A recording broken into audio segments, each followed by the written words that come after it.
tenemos una primera parte en la que ya por fin lo que vamos a hacer va a ser estudiar los grupos abelianos no finitos, sino los finitamente generados. Toda la asignatura va convergiendo hasta este punto. Ahora queremos ver cómo podemos estructurar o categorizar o clasificar los grupos abelianos que, aunque puedan tener una cantidad infinita de elementos, existe una cantidad finita de elementos de grupo que generan a mi grupo G. ¿De acuerdo? Vamos a recordar un breve concepto con el que hayamos trabajado, que era el concepto de torsión al principio de la asignatura. Entonces, nuestra primera definición, que era ese concepto de torsión o los elementos de torsión. Entonces, sea en general G un grupo cualquiera. Nosotros llamamos T mayúscula de G, la G va a venir de la parte de torsión, va a ser el conjunto de aquellos elementos. Siempre escriben aquí, a mí me gusta más poner la G minúscula, pero bueno, los elementos X del grupo G mayúscula, tales que ese elemento tiene orden finito, es decir, voy a juntar esto un poquito, tales que el orden del elemento X es finito.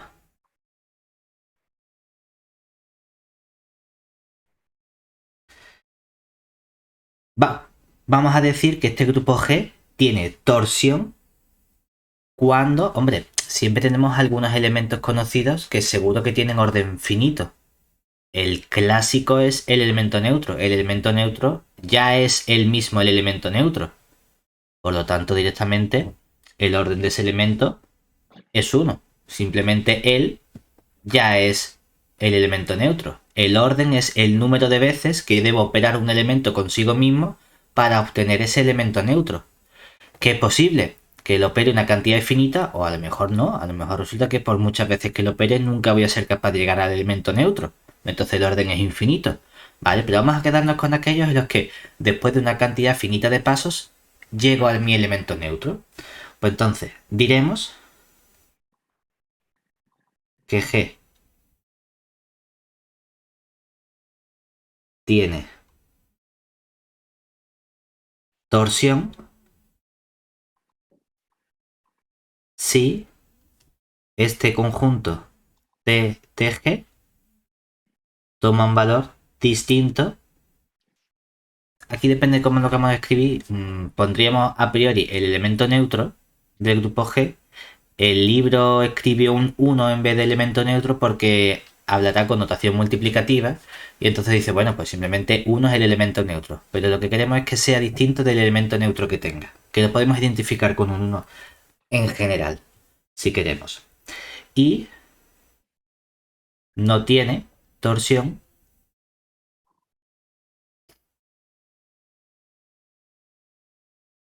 en caso contrario.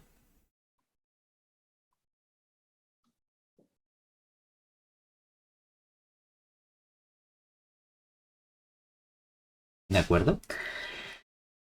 ¿Qué ocurre con o qué comportamiento tiene este grupo TDG? Porque resulta que este grupo va a ser un grupo fundamental a la hora de realizar esa clasificación de los grupos abelianos finitamente generados.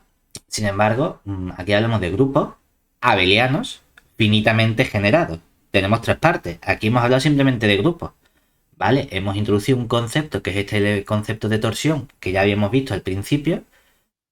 ¿Qué ocurre con ese concepto cuando trabajamos con grupos abelianos? ¿Cambia la situación o no cambia? Resulta que con los grupos abelianos tengo en ciertas ocasiones un mejor comportamiento porque, por ejemplo, puedo hablar de subgrupo cociente cuando trabajamos con grupos abelianos y defino una cierta relación de equivalencia a través de un subconjunto porque las clases van a coincidir. Pues entonces hay un concepto que surge de manera natural que es, en lugar de trabajar con esas relaciones a izquierda o derecha, simplemente hablo del cociente a secas por un cierto subgrupo. ¿Vale? Pues eso es una cosa que ocurre solo con los abelianos. Automáticamente. Pues vamos a ver qué pasa con el comportamiento que tiene este conjunto TDG para grupos abelianos. Porque lo que vemos es que esto es un subconjunto. ¿Puedo convertirlo en un subgrupo? Pues vamos a ver que en ciertas ocasiones sí. Y precisamente vamos a ver qué ocurre cuando mi grupo G es abeliano. Es decir, si G es un grupo abeliano, entonces la primera condición que obtenemos nosotros es que cuando considero este conjunto T de G, ya no es simplemente un conjunto, sino que se convierte en un subgrupo. Vamos a escribirlo con el menor que es G, ¿de acuerdo? Y como es un subgrupo, vamos a ponerle nombre. Va a ser el subgrupo de torsión de G.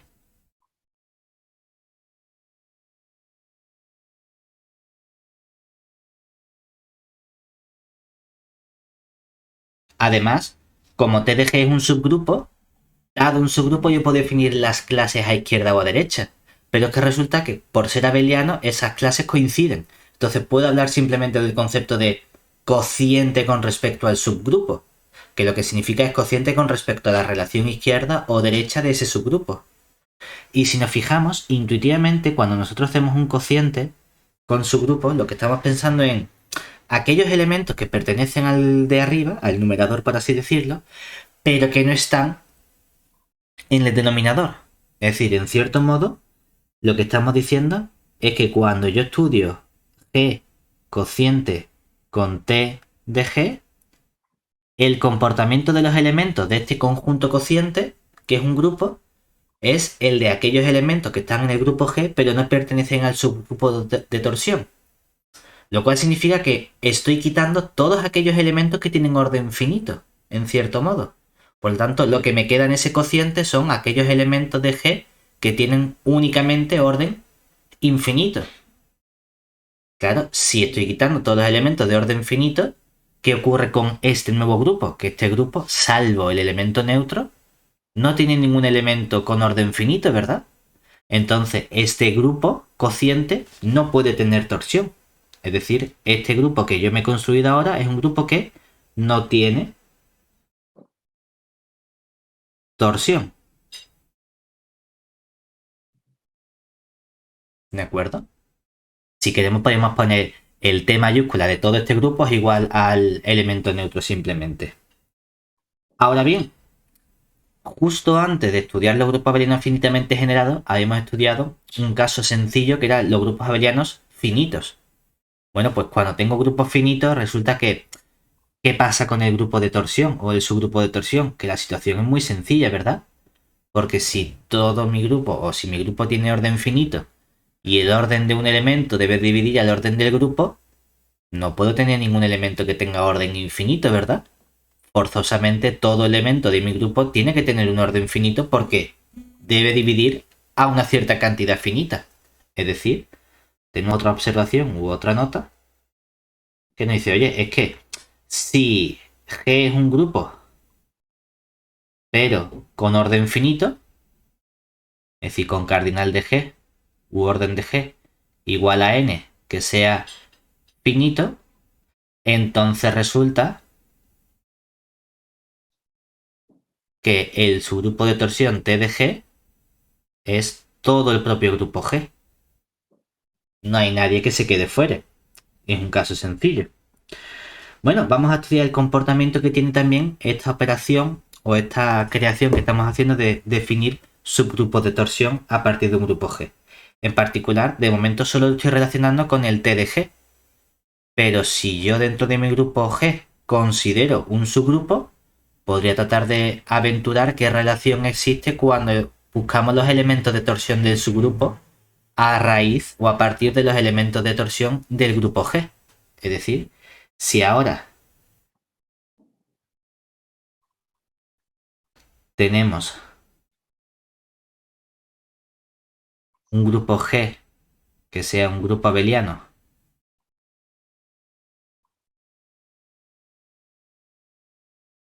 y consideramos un cierto subgrupo suyo, vamos a llamarlo K a ese subgrupo, que sea un subgrupo TG, lo ponemos con el menor para indicar que es un subgrupo, entonces, cuando nosotros analizamos el subgrupo de torsión de este subgrupo K, Lo único que estamos haciendo es coger los elementos de torsión del grupo G y mirar cuáles de esos elementos de torsión están también en mi subgrupo K. O sea que si yo conozco o tengo la información del grupo total, también puedo conocer la información de cualquier subgrupo suyo. Además, esto me permite estudiar cuándo estos grupos o subgrupos tienen torsión o no la tienen. Es decir, qué ocurre si el grupo de torsión o el subgrupo de torsión del K fuese el elemento neutro. Vamos a poner ya simplemente, como estamos trabajando siempre con relación multiplicativa, vamos a poner siempre el 1 en vez del elemento neutro, así nos curamos en salud. Claro, que entonces lo que estamos diciendo es que esta intersección K con el subgrupo de torsión del grupo G es también el elemento 1. ¿De acuerdo? Mientras que, ¿qué ocurre si mi grupo T de G es 1? Es decir, si G no tiene torsión, automáticamente también obtenemos que el K no tiene torsión. Claro, porque va a hacer intersección con uno, ¿no? O sea, con el Exactamente. elemento neutro, y el elemento neutro ya está en K, o sea que... Exacto. Entonces realmente obtenemos la información directamente. Si mi grupo no tiene torsión, cualquier subgrupo suyo no puede tener tampoco torsión. Porque no puede ser que seas capaz de encontrar un elemento de un subgrupo que tenga orden finito y no lo hayas encontrado en el grupo. No tiene sentido. ¿De acuerdo? Además, la operación, o si interpretamos este concepto de torsión de un grupo, lo que estamos diciendo en cierto modo es que es una operación idempotente. Es decir, yo a partir de un grupo G puedo construirme su subgrupo de torsión o los elementos de torsión, ¿verdad? Con este T de G. Que aquí, cuando tomamos todos los elementos de este conjunto, ¿qué pasa con todos los elementos de este conjunto? Que todos los elementos de este conjunto tienen orden finito. Si le decimos, vale, vamos a buscar de este conjunto los elementos de orden finito, es decir, vamos a volver a aplicar T a este conjunto, dice, vamos a ver, si una vez que tú haces T, ya has extraído todo lo que tiene orden finito y ya lo metes en una caja. Ahora de esa caja quieres volver a sacar las cosas que tienen orden finito, ¿para qué? Si todo lo que has metido ya dentro tenía orden finito, no te has equivocado. No es que digas, no, es que lo he hecho una vez, no me da cuenta, vamos a hacerlo otra vez. No, sino que directamente cuando tú operas dos veces, te quedas igual. ¿De acuerdo? Muy bien. Pues estos elementos o este concepto nos va a servir a nosotros más adelante para clasificar a nuestros grupos abelianos finitamente generados. Para ello vamos a necesitar primero una serie de resultados un poco técnicos que nos dicen el comportamiento que tienen estos sistemas de generadores. Entonces vamos a primero estudiar la relación que hay con los sistemas de generadores minimales y los subgrupos de torsión. Es decir, lema. Supongamos que yo tengo un conjunto que genera, es decir, sea x1, x2, hasta un cierto elemento x k, que va a ser un sistema generador. Vamos a poner adelante simplemente SG para cortar un poquito. Minimal de nuestro grupo G. ¿De acuerdo? ¿Y quién es G? Pues ya vamos a trabajar con los elementos que nos importa, que G es un grupo abeliano. Finitamente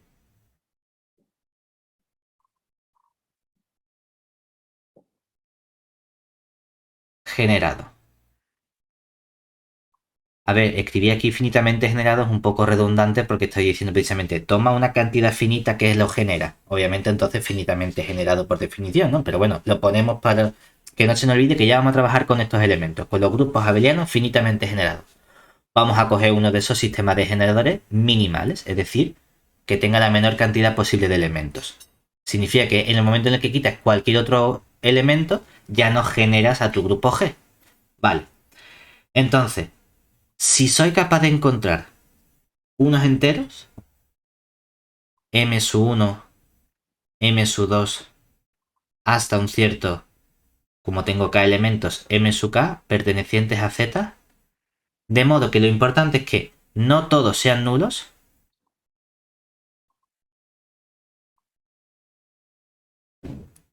de modo que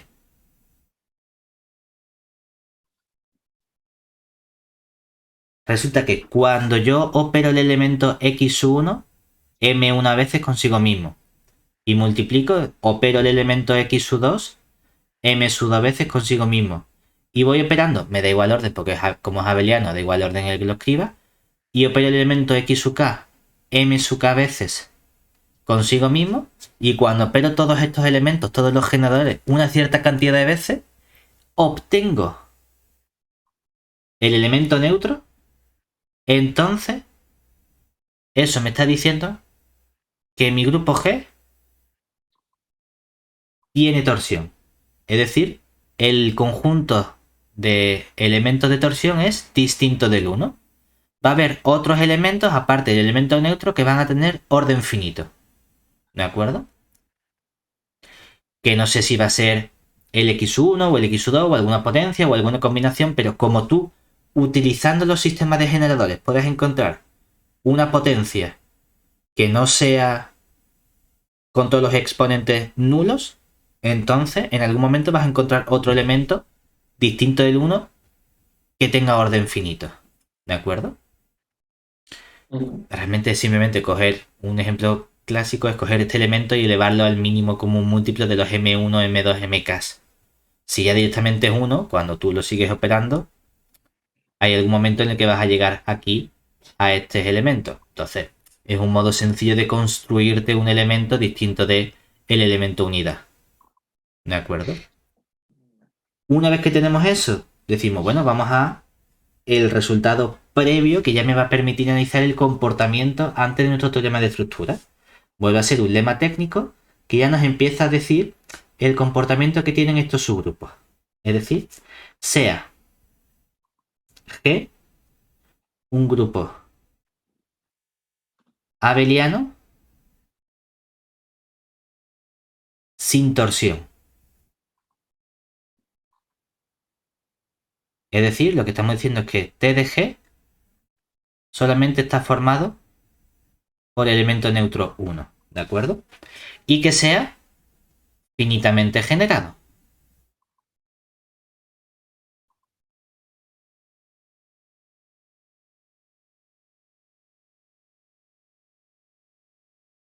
Entonces, supongamos que tengo ahora, antes había puesto K generadores, supongamos que tengo N generadores, que es la cantidad mínima. Es decir, si N es el mínimo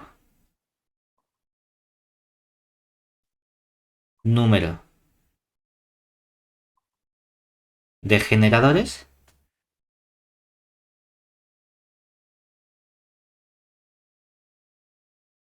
de G, entonces voy a ser capaz de encontrar unos ciertos subgrupos, es decir, voy a ser capaz de encontrar un cierto subgrupo H sub 1, H sub 2, hasta H sub n, que sean subgrupos de G, pero no van a ser subgrupos cualquiera, van a ser subgrupos cíclicos, de modo que cada uno de esos subgrupos es isomorfo a Z. Para todo I desde 1 hasta N, de modo que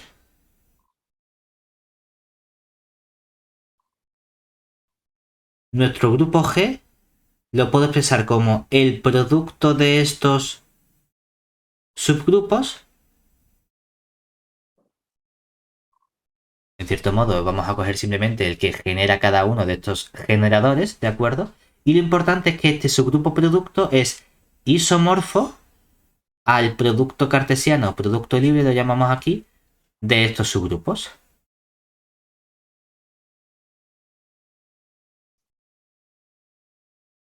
Esto ya nos empieza a gustar porque ya empezamos a ver cómo puedo expresar o factorizar mi grupo G como producto de otros subgrupos más pequeñitos.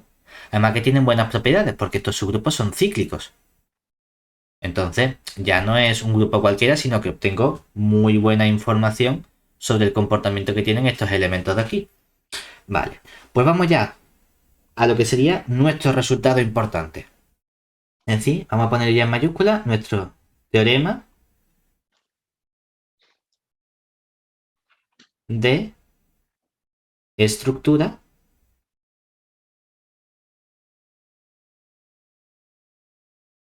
de grupos, me va a caber, de grupos abelianos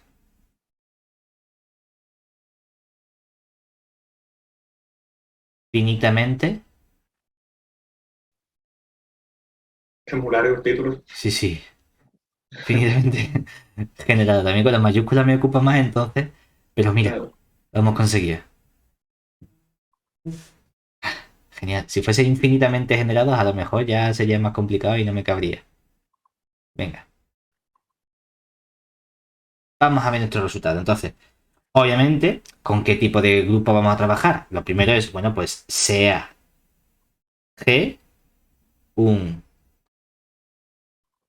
Podemos acortar y decir, mira, grupo G, abeliano A, finitamente F, generado G. Vale, pues sea G un grupo abeliano finitamente generado. ¿De acuerdo? Así no tenemos que escribir tanto. Pues resulta que entonces van a existir, y no solo van a existir unos únicos, que esto es maravilloso, cuando solo hay una opción posible, unos únicos números n y r pertenecientes a z, de modo que n y r son no negativos, es decir, mayores o iguales que 0. ¿Vale? Y, por otro lado, si tengo una condición adicional, y es que si el n es distinto de 0, también van a existir, y si n es distinto de 0, existen también unos únicos numeritos m1 hasta m pertenecientes a z, enteros positivos, es decir, z más, naturales, básicamente. Aquí te ponen naturales de 0 para evitar esa discusión. Ya vi que el otro día te quedaste con la copla y lo explicaste en otro lado. Enteros positivos, tales que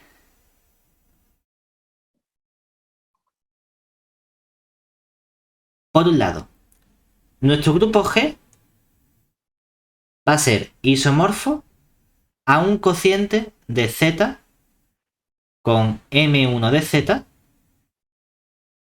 por, así llegamos hasta un z cociente con el m sub n de z por, y ahora aparece, podemos ponerlo como z elevado a r, que es el producto cartesiano de z consigo mismo r veces, ¿de acuerdo? Además, estos elementos que hemos encontrado, si te fijas, cuando yo decía grupos abelianos finitos, este z elevado a r no aparecía.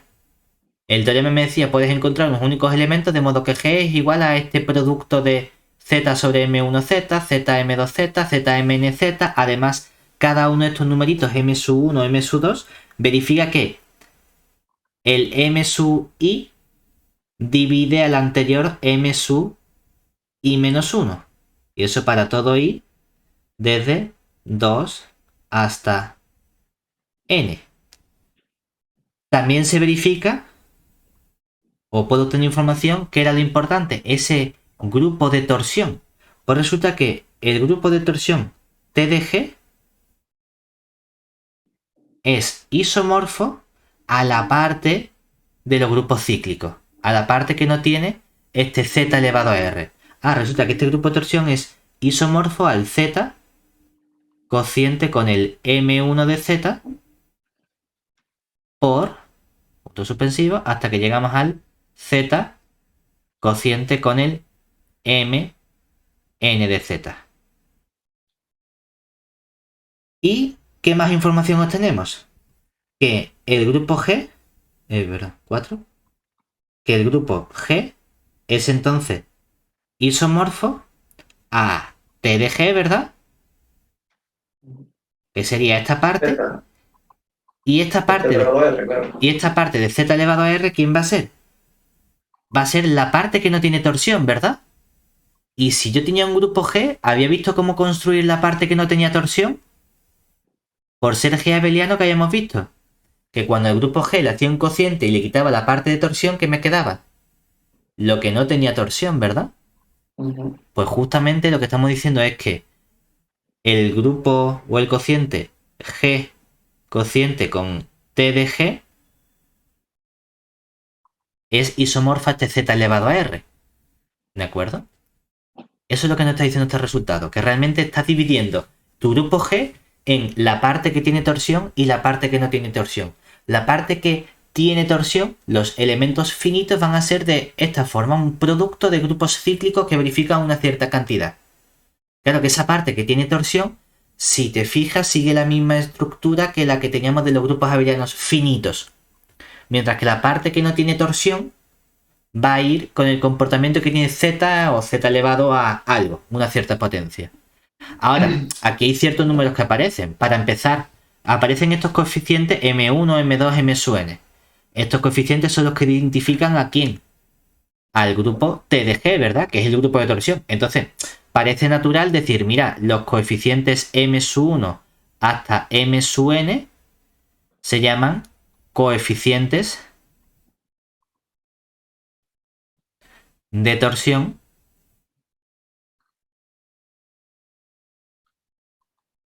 del grupo G.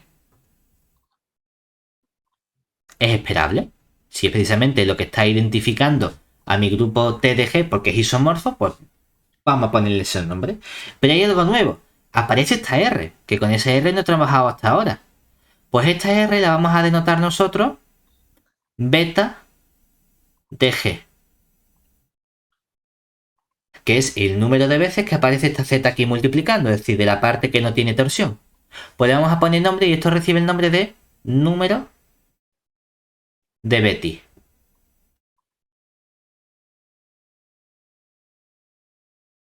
De nuestro grupo G. De ahí que en lugar de llamarlo R, lo llamamos a lo mejor beta de Betti de G, ¿de acuerdo? O sea que es la parte que no tiene torsión.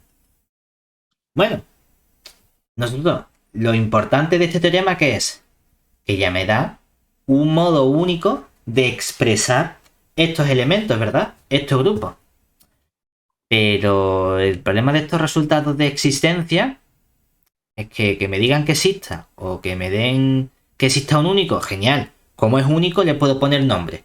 Si hubiese distintos M1, M2, Mn o distintos numeritos R, pues no le voy a poner nombre porque cada vez puede salir una cosa. Como son únicos, llevan su nombre y apellido.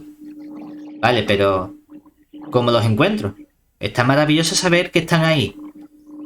Pero si no sé cómo sacarlos, ¿qué hacemos? Es decir, ya tenemos una parte hecha. La parte matemática está genial. Ahora viene la parte computacional. ¿Cómo demonios somos capaces de averiguar cuánto vale esa n, cuánto vale esa r o cuánto valen esos numeritos m1, mn que tienen estas condiciones? Yo no me voy a poner a probar al azar. Entonces ahora quiero saber de qué modo puedo determinar esos enteros positivos o no negativos que caracterizan la estructura de mi grupo abeliano. Bueno, pues para ello vamos a introducir un concepto que va a ser fundamental en esta segunda parte, que es el concepto de presentación. La presentación va a ser básicamente este concepto, lo tenemos aquí en álgebra, pero tenemos también en otros tipos de ramas, por ejemplo, cuando estudiamos topología, cuando estudiamos homotopías, etc. Lo que vamos a hacer es representar de forma distinta la información que tiene un cierto elemento matemático. Porque nosotros hemos visto que en matemática en general no hay un único modo de representar un mismo elemento. Pasa con lo típico de decir, oye, es que el 1 lo puedo expresar como 3 entre 3, lo puedo expresar como 0,9 periódico, lo puedo expresar como un sumatorio desde n igual a 1 hasta infinito de 1 partido 2 elevado a n. Es decir, ¿será por forma de escribir lo mismo? Ahora, en función de en qué rama esté, me va a interesar una u otra. Obviamente, al niño de primaria me decir 1 es este sumatorio infinito de 1 partido 2 elevado a n, que es una serie geométrica que converge y el valor de la suma es el primer término entre 1 menos la razón, entonces me queda un medio entre 1 menos un medio, que es un medio entre un medio, que es 1. A decir, no, mira, una cosa, ya está. 3 entre 3, todavía. Con los decimales, incluso hay mucha gente que esto termina de no creérselo, ¿vale? Sí. Pero bueno, tenemos distintas formas de representar un mismo elemento matemático. Pues vamos a hacer lo mismo con nuestro grupo. Vale, yo tengo una forma que hemos obtenido que sería dame sus generadores, ¿verdad? Porque yo sé que si tengo los generadores, lo que me da la información es que cualquier otro elemento es multiplicar ciertas potencias de esos elementos entre sí. Y con eso sería suficiente. Pero a lo mejor no es la que más me interesa o la que más información me da. A lo mejor me interesa tener otra información que sería, oye, vale, yo tengo estos generadores, pero a lo mejor puedo tratar de buscar alguna relación, alguna propiedad que verifiquen esos generadores entre sí. Y en lugar de tener que coger siempre todos los generadores con decirte, no, mira, es que si coges este y le sumas 2 veces el otro generador, entonces te da el elemento neutro. O cuando lo multiplicas por tanto, entonces te da el elemento neutro. Vale, vamos a tratar de buscar ahora otra forma de obtener información de nuestro sistema de generadores de estos grupos abelianos finitamente generados. Y esa otra forma de obtener información la vamos a llamar presentación del grupo. ¿De acuerdo? Donde no solo te voy a dar los generadores, sino que quiero darte más información de esos generadores. Quiero darte, en la medida de lo posible, ciertas relaciones que verifiquen. ¿De acuerdo? Es decir, vamos a introducir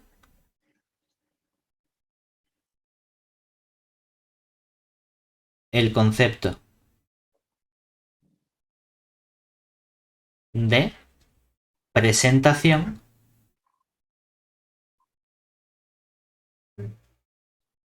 de un grupo G.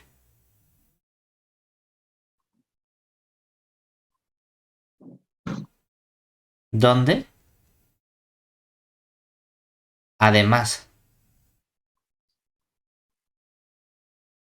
de tener sus generadores,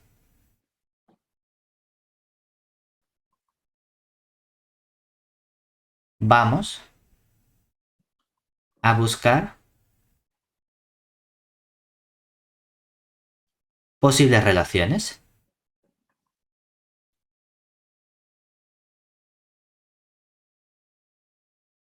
entre ellos.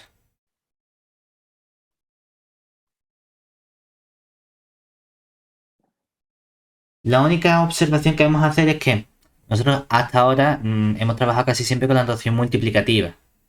Realmente no sé qué tipo de operación estoy definiendo con mi grupo. Podría ser aditiva, multiplicativa, podría ser otra cualquiera, composición de funciones, no lo sé. Por comodidad ahora, a la hora de hacer cuentas y de escribir todas las cosas, vamos a utilizar la notación aditiva en lugar de la multiplicativa. Es decir, que ahora nuestro elemento neutro no lo voy a escribir como 1, lo voy a escribir como un 0. En lugar de poner, como hemos puesto aquí al principio, potencia multiplicando, lo que vamos a decir es que esto mismo en notación aditiva lo escribiría como m sub 1 por x1 más m sub 2 por x2 más m sub k por x sub k igual a 0. Vamos a escribir la forma porque así nos resulta mucho más cómoda a la hora de trabajar y de visualizar las cosas. Es decir, nota. Ahora usaremos notación aditiva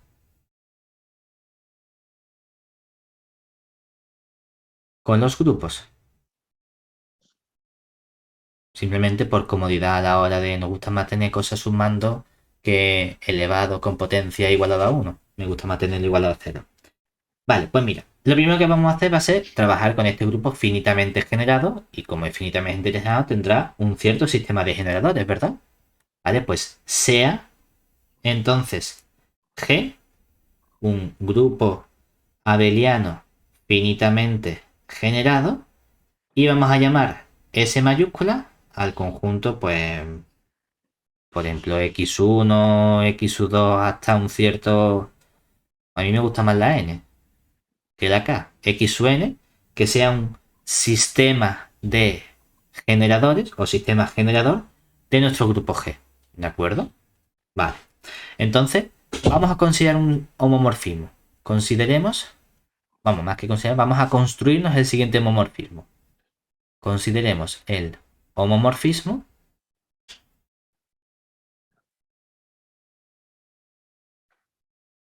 vamos a llamarlo f sub s, que ¿qué va a hacer?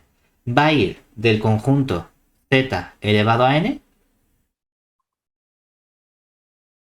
en nuestro grupo G.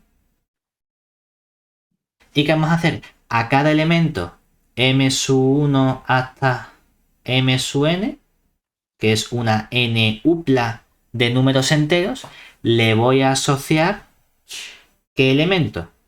Pues justamente el elemento que se obtiene diciendo opera x1 m1 veces, lo que pasa es que en lugar de escribirlo en notación multiplicativa, ahora no voy a escribir x1 elevado a m1, voy a escribir m1 por x1. Y no voy a multiplicar por x2 elevado a m2, sino que en lugar de multiplicar voy a sumar, y como opero el elemento x2 m2 veces, lo que estoy haciendo en la notación aditiva es sumar. Pues m2 por x2. Y así hasta que tenemos el elemento m sub n por el x sub n. Que sabemos que como x1, x2, x sub n son un conjunto de generadores de G, pues obviamente cuando opero una cantidad determinada de veces esos elementos entre sí y los sumo, obtengo un nuevo elemento de G, el que sea, ¿de acuerdo? ¿Qué sabemos además de este homomorfismo? ¿Qué podemos afirmar? Este conjunto S es un sistema de generadores, ¿verdad? Lo cual significa que todo elemento de G se puede expresar como un cierto m1 por x1 y un cierto m2 por x2 y un cierto m sub n por x sub n. Si siempre puedes encontrar un elemento del conjunto Zn, de modo que f de ese elemento me da cualquier elemento de G, es que esta aplicación entre conjuntos es una aplicación sobreyectiva. Es decir, además, esta aplicación f sub s que nos hemos construido no es una aplicación cualquiera, sino que es un homomorfismo y es un homomorfismo sobreyectivo. Es decir, f sub s es epimorfismo.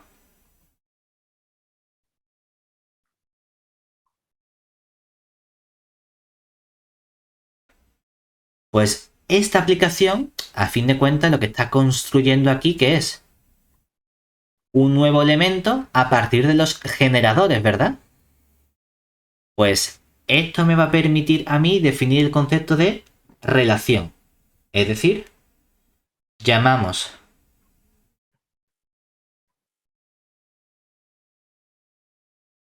subgrupo o vamos a llamar subgrupo de las relaciones de G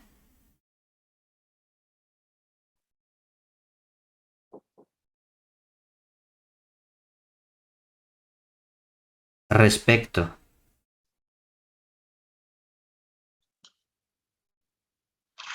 de S al conjunto que va a ser, vamos a llamarlo R mayúscula de relaciones, S, es decir, pues es a S a quien se lo aplico, definido como vamos a coger simplemente que este subgrupo R de S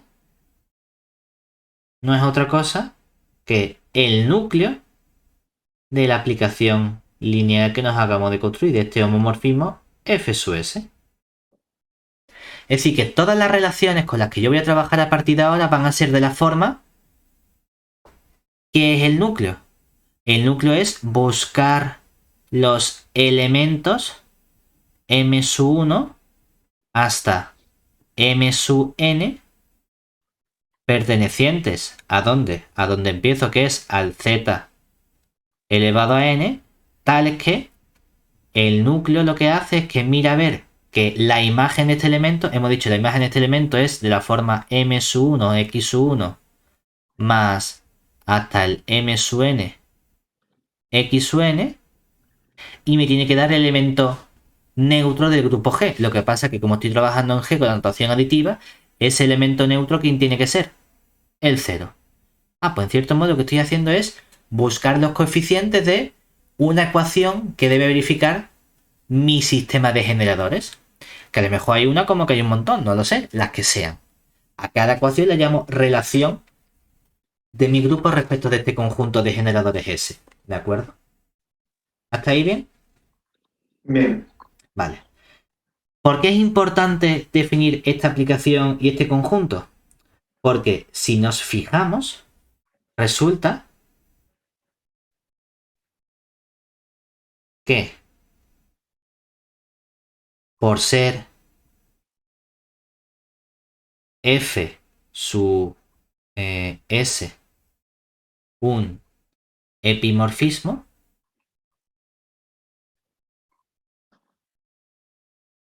con núcleo. Este núcleo lo he llamado relaciones, ¿verdad? Pues el núcleo es RS. Epa. RS, que es precisamente este núcleo de F sub S. Y resulta que este núcleo es un subgrupo de 100. ¿De quién? De ZN, ¿verdad?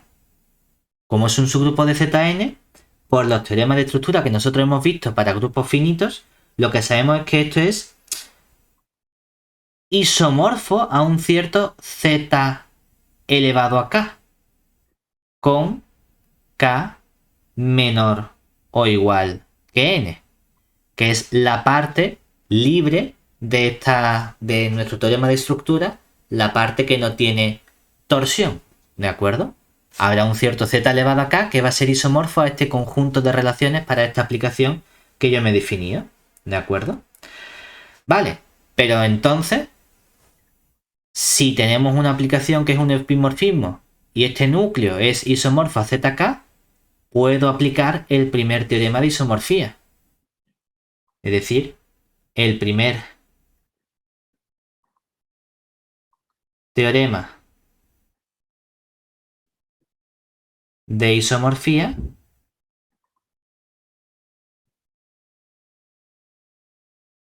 nos dice que realmente lo que me dice es que si cojo el subgrupo, ¿verdad? Que el grupo grande, ¿quién es? ZN, ¿verdad? ¿Cociente con quién? El subgrupo suyo es este núcleo, ¿cierto? Que este núcleo es mi conjunto de relaciones, que es el núcleo de la aplicación. Eso es isomorfo ¿a quién? A la imagen de la aplicación, ¿verdad? Pero como la imagen, o como F es un epimorfismo, la imagen ¿quién es? El grupo total al que llega mi aplicación, que es todo el grupo G, ¿cierto? Z elevado a n es algo conocido. Entonces resulta que para obtener información del grupo G, lo único que me hace falta saber es cómo es este conjunto de relaciones. Porque como Z elevado a n lo conozco, si conozco las relaciones, mi grupo G es isomorfo a este cociente. Y sé trabajar con cocientes, si conozco las dos cosas. Por eso es tan importante, o por eso más bien, tiene sentido que nos planteemos el decir, vamos a trabajar con un nuevo concepto, que es este concepto de presentación, a través de estas cosas que son las relaciones, porque las relaciones no es algo que tú te hayas inventado porque nos dé la gana, sino que de verdad nos sirve para obtener información sobre mi grupo G de un modo alternativo. Precisamente por el comportamiento que tienen estas relaciones o este concepto que estamos definiendo. ¿De acuerdo?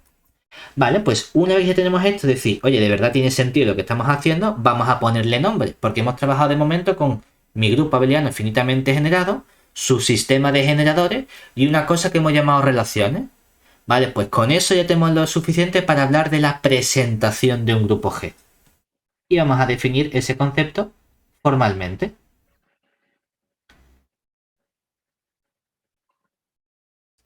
Definición. Decimos, bueno, pues igual sea G un grupo abeliano finitamente generado. ¿De acuerdo? Y vamos a llamar a S, que va a ser un sistema generador, obviamente finito, ¿no? Si fuese infinito no tendría mucha gracia. Finito de nuestro grupo G. Entonces, llamamos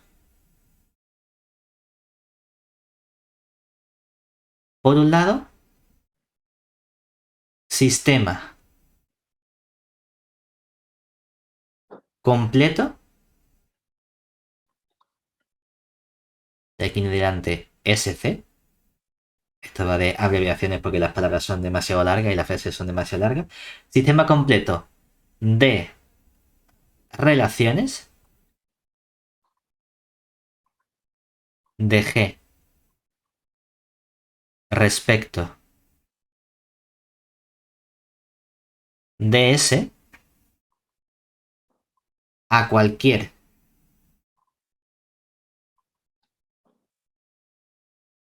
sistema generador que sea minimal. Vamos a llamarlo R mayúscula. Va a ser ese sistema generador minimal, pero no del grupo G, sino del grupo de relaciones RDS. ¿De acuerdo? Vamos a coger lo mínimo que nos hace falta sobre la información que tienen los generadores del grupo G. ¿Vale? Y con eso ya tenemos el concepto de presentación. Es decir, vamos a llamar presentación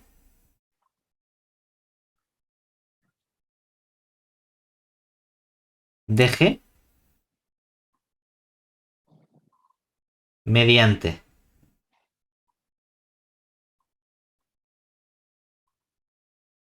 generadores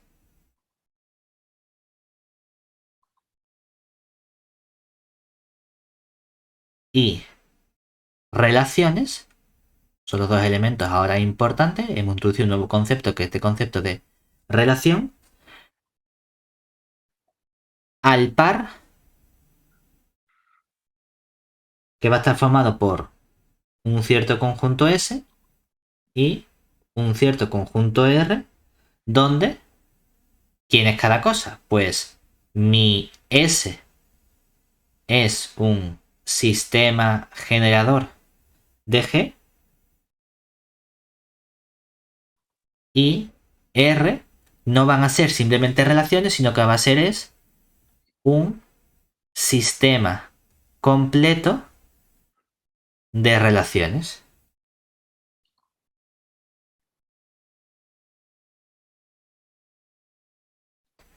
Dice que para hablar de presentación no quiero coger todas las posibles relaciones que haya.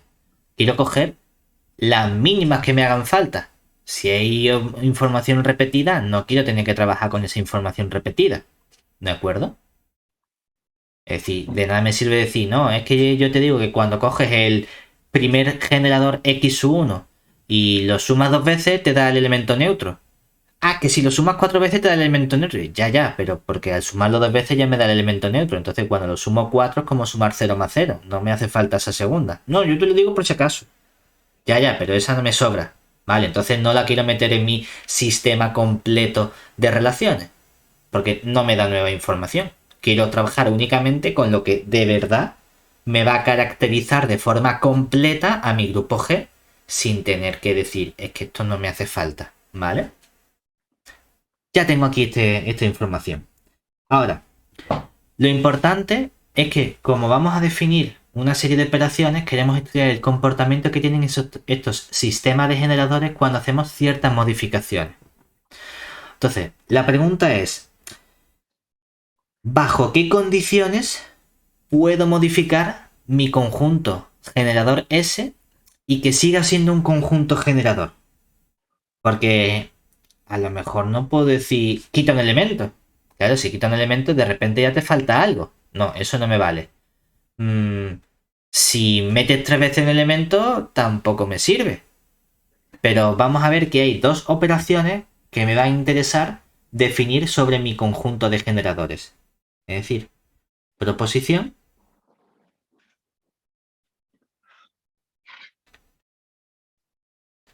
aquí tenemos que sea G un grupo abeliano finitamente generado, ¿de acuerdo?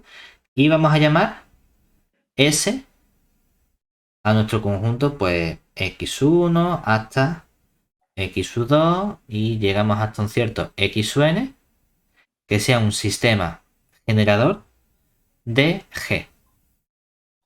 Entonces, primer resultado.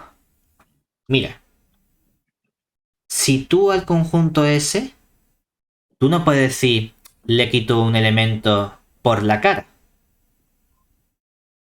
Pues claro, si S generaba y le quito esto, a lo mejor ya deja de generar.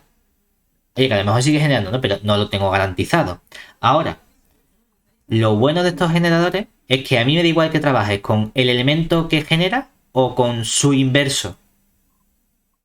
Inverso sería con notación multiplicativa, simétrico con cualquier tipo de notación, y como estamos trabajando con notación aditiva, diríamos, me da igual que trabajes con ese elemento o con su opuesto. Lo mismo es que es lo mismo. Porque si tienes información de uno, tienes información del otro. Es decir, que si tú al conjunto S dices, no, mira, yo le voy a quitar este elemento, pero le voy a meter el opuesto del generador que estoy quitando. Entonces este conjunto sigue siendo un sistema generador de mi grupo G. Es decir, no has perdido información, ni te has cargado nada. Pues mira, la cosa está guay. Es interesante saberlo. Que puedo cambiar un elemento, por supuesto. Vale. Pero no solo eso, sino que tú también puedes hacer combinaciones lineales de estos elementos. Es decir, si yo defino un elemento, vamos a llamarlo is1, que sea al elemento x1 le voy a hacer una combinación lineal del resto de generadores. Lambda 2 x2 más un cierto lambda n xn con lambda 2 hasta lambda n. Van a ser números enteros, los que te dé la gana. Entonces, si tú intercambias el conjunto S, le quito el elemento x1 y en lugar del elemento x1 voy a añadir el elemento x1 sumándole esta combinación lineal, es decir, sumo el elemento o añado el elemento is1. Vaya, que esto es simplemente decir el conjunto, lo que pasa que en lugar del primero ser x1, el primero es un cierto is1. Que era el x1 que tú tenías, le haces una combinación lineal del resto de sistemas o de elementos que generaban. Pues entonces tampoco estás perdiendo información, es decir, esto sigue siendo un sistema generador de tu grupo G. Pues estas dos operaciones van a ser importantes. El decir, en lugar de trabajar con un elemento, puedo trabajar con su opuesto. Y el decir, en lugar de trabajar con un elemento, puedo trabajar con ese más una combinación lineal del resto de generadores que tiene mi grupo. ¿Por qué va a ser tan importante? Mi objetivo es tratar de ver cómo puedo averiguar o cómo puedo calcular esos enteros n, r, k que caracterizan a mi grupo abeliano finitamente generado, que me permiten descomponerlo como ese producto libre de grupos cíclicos, que eran los cocientes de z con sm sub i, por el z elevado a un cierto r. Quiero ver cómo puedo determinar cuántas veces aparece la z, si no aparece o si aparece, y cuántas veces aparecen esos escalares m sub i, cuáles son. Ese es mi objetivo. Vale. ¿Por qué va a ser importante tener esta información de generadores y relaciones? Porque va a pasar lo siguiente. Voy a poner aquí una nota, o bueno, vamos a poner aquí más que nota, observación.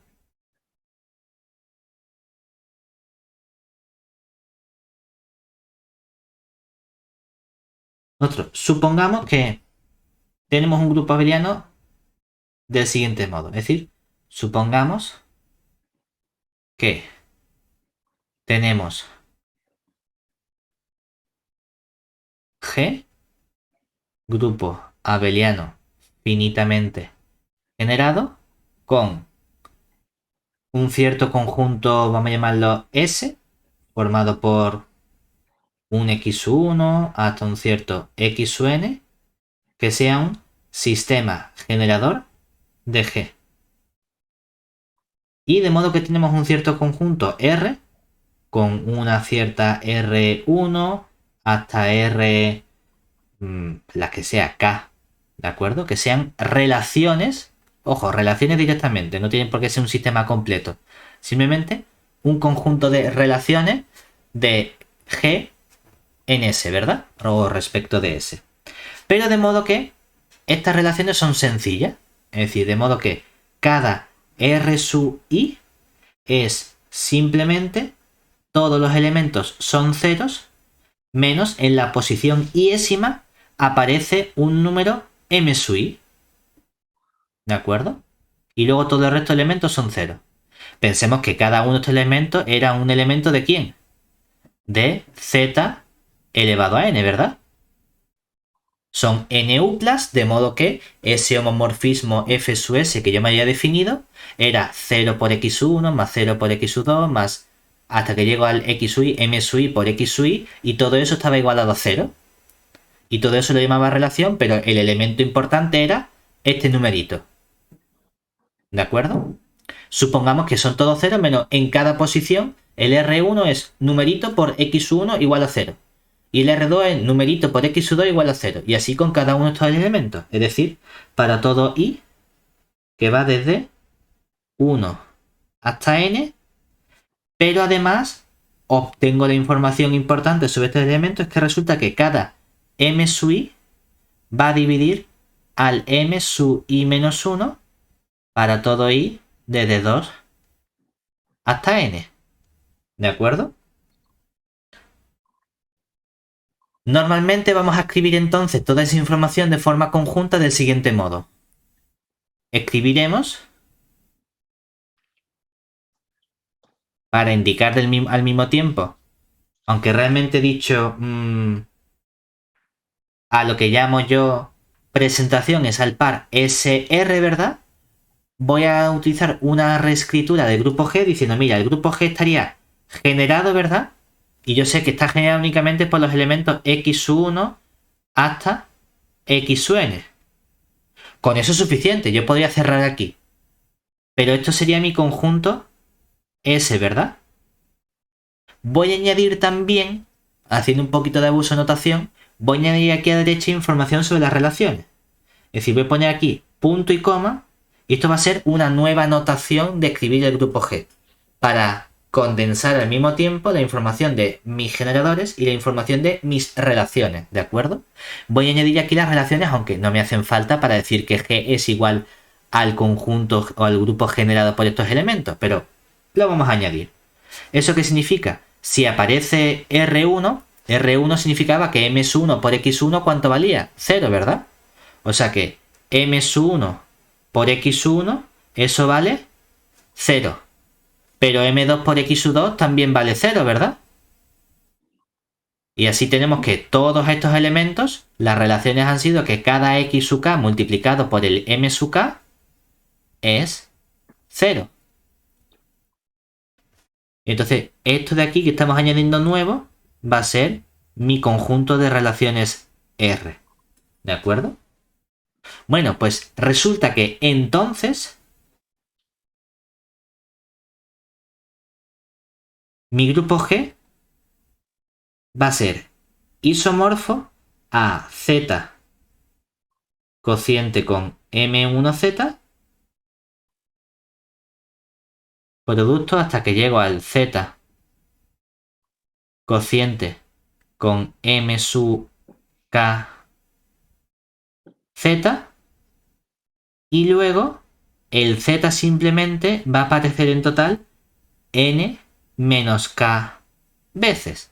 Es decir, eso nos está diciendo que el número de Betti de mi grupo G es justamente N menos K. Claro, ¿cuál es el problema entonces? Que ahora todo mi problema de estructura de grupos abelianos finitamente generados se acaba de reducir a ser capaz de encontrar un conjunto de generadores S adecuado, de modo que las relaciones son así de sencillas.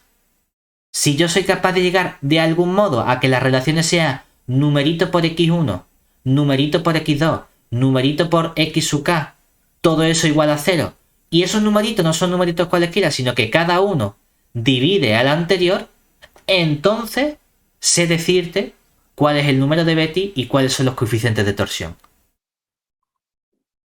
Problema. Si yo tengo un grupo cualquiera, ¿cómo soy capaz de llegar a ese conjunto S de generadores y a este conjunto R de relaciones con estas condiciones? Ese es el siguiente paso. Lo que estamos haciendo es ir descomponiendo el problema en casos cada vez más sencillos. Lo estamos partiendo hasta decir, este problema de buscar número de Betti y coeficiente de torsión no tenía ni idea de cómo abordarlo. Introduzco un nuevo concepto que es el concepto de relaciones y de presentación de un grupo. Si tuviese el grupo justo de este modo, si tuviese una presentación así de sencilla de mi grupo, entonces del tirón te sé decir el teorema de estructura y lo sé clasificar. Siguiente problema, ¿cómo soy capaz de llegar a partir de un sistema de generadores y de unas relaciones que pueden ser de su padre y de su madre a que tengan justamente este aspecto? Si es que soy capaz.